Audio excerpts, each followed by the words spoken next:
think I found it up here.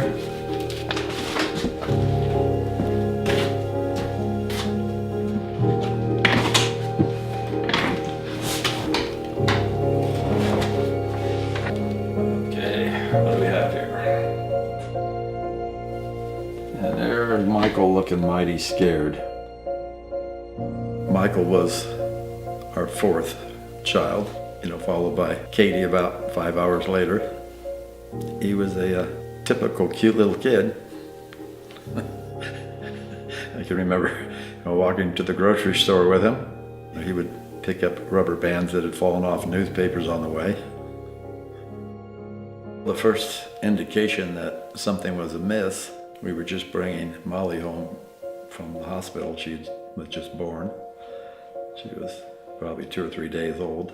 And my recollection was that Mike was outside his bedroom door there, and there was a little scene there where Mike was having trouble tying his shoe, which caused us concern because he had been tying his shoe previously.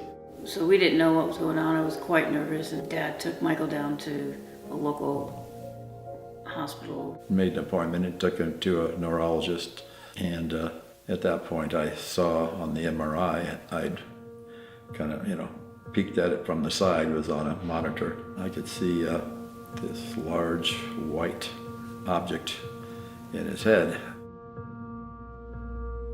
And that was like the devastating thing we ever, that we could ever hear. Because we proceeded on to the hospital where Mike had pretty much just an emergency surgery just to relieve pressure. And then they scheduled for major brain surgery like a week later.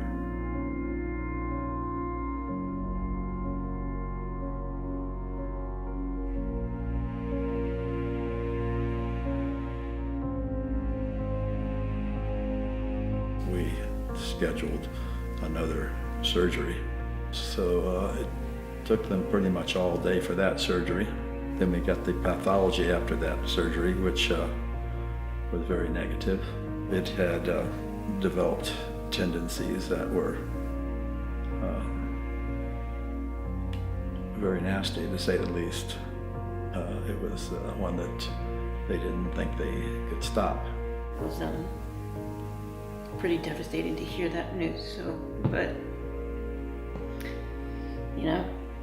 your dad is super strong.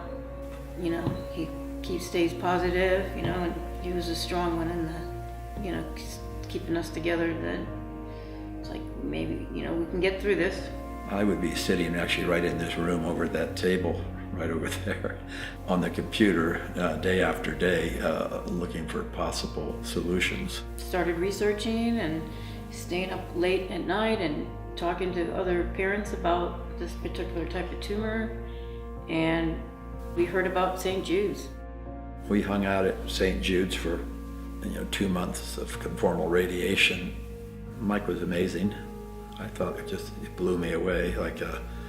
I'm not much of an emotional person, but he had me in tears at just how brave he seemed without trying. He just really was incredible there. So it seemed like a pleasant experience for him.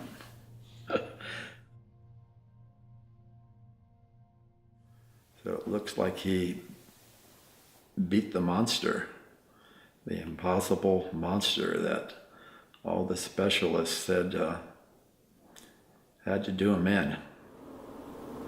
Bill, you hungry? Fruit Loops? Fruity Loops? Yeah. What does that say? Fruity Poops.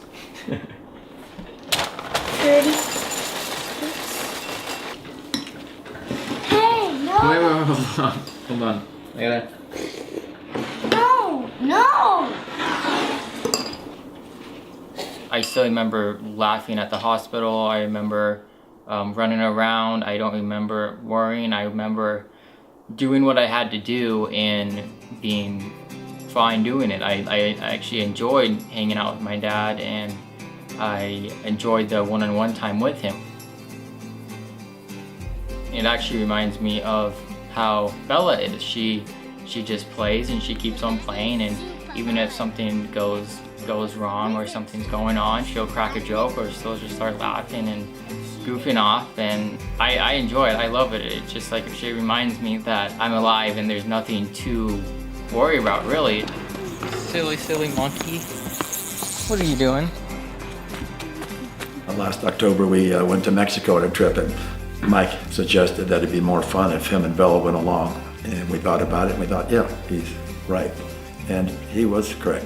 They went along, and it made a big difference. It was good to have them. So, yeah, we enjoy them. They're both a gift.